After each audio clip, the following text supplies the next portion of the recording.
చెప్పేది మీకే వినపడుతుందిగా.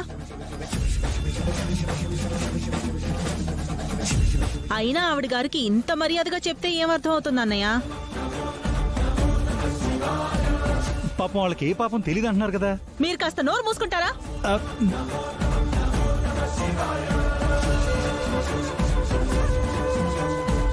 చేసిందంతా చేసి మాకేం తెలియదు పాపం అంటే ఎలా ఊరుకుంటాం? వెళ్ళి రామలక్ష్మిని తీసుకురండి. ఒరే రఘు, ఇప్పుడేం చేద్దాం వెళ్ళని?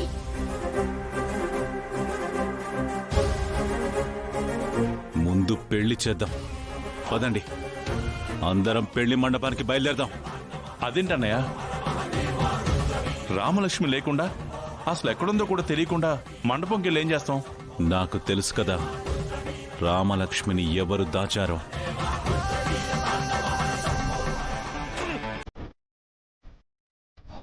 ముహూర్తానికి కరెక్ట్గా గంట టైం ఉంది. ఆ లోపు వాళ్ళు పీటల మీదికి రామలక్ష్మిని తీసుకురావాలి.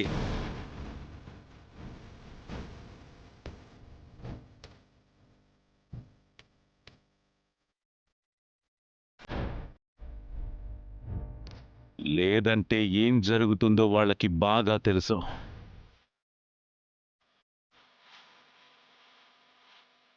పదండి.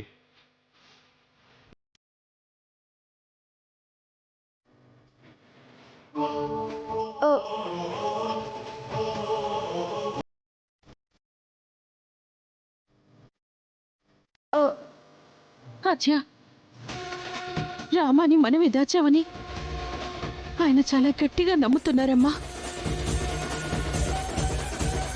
రామని మనం మండపానికి తీసుకొస్తామన్న నమ్మకంతో ఆయన కుట్టిగా వెళ్ళిపోయారు.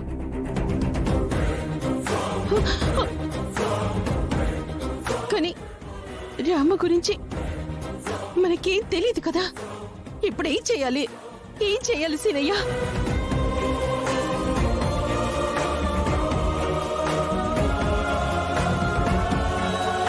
రామ దగ్గర ఫోన్ ఉంది కదా, ఒకసారి తనకి కాల్ చేద్దాం. శ్రీను, కాల్ చేయి.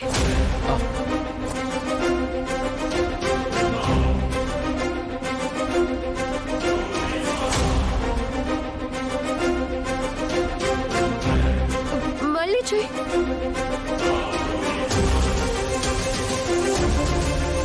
ఒకసారి ఫోన్ ఇవ్వు.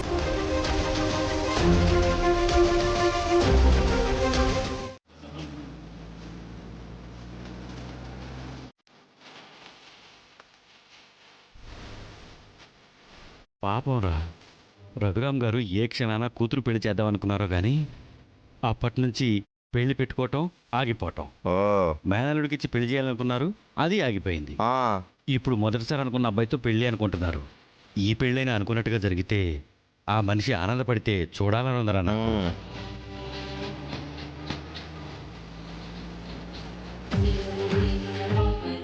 ఇదిగోండి పెద్ద మనుషులు, ఈసారి కూడా ఈ పెళ్లి ఆగిపోయే రకంగానే కనిపిస్తోంది. ఎందుకైనా మంచిది రఘురామ్ గారిని ఓదార్చడానికి ఖర్చు దగ్గర పెట్టుకోండి. ఏంట్రా అపశకరం మాటలు? ఓ సారు లుక్ వేసుకోండి అటు.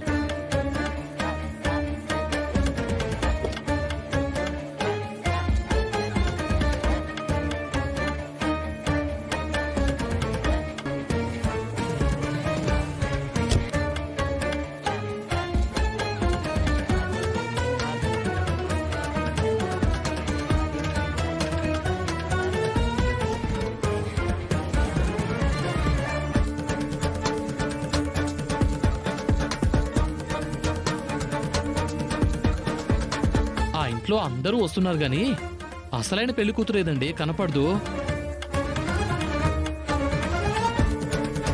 ఏ పెళ్లికైనా ముందు పెళ్లి కూతుర్ని వెంట పెట్టుకునే కదా వస్తారు.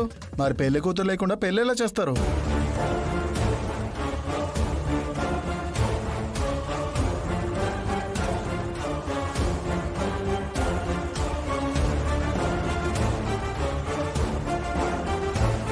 నమస్కారం బాబు. అందరూ మాకన్నా ముందే వచ్చారే. జరగబోతుంది మన ఇంట్లో పెళ్ళే కదండి.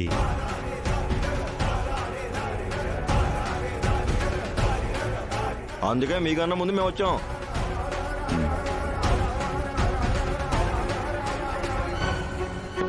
అన్నట్టు పెళ్లి కూతురు రామలక్ష్మి కనపట్టలేదు.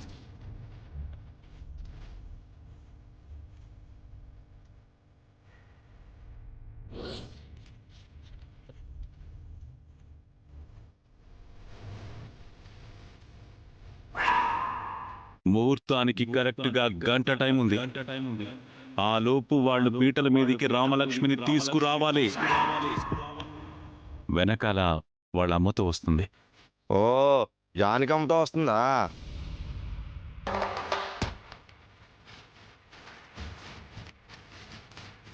మీరు వెళ్ళి కొంచెం పనులు చూసుకోండి. అలాగేనయ్యా. ఆ.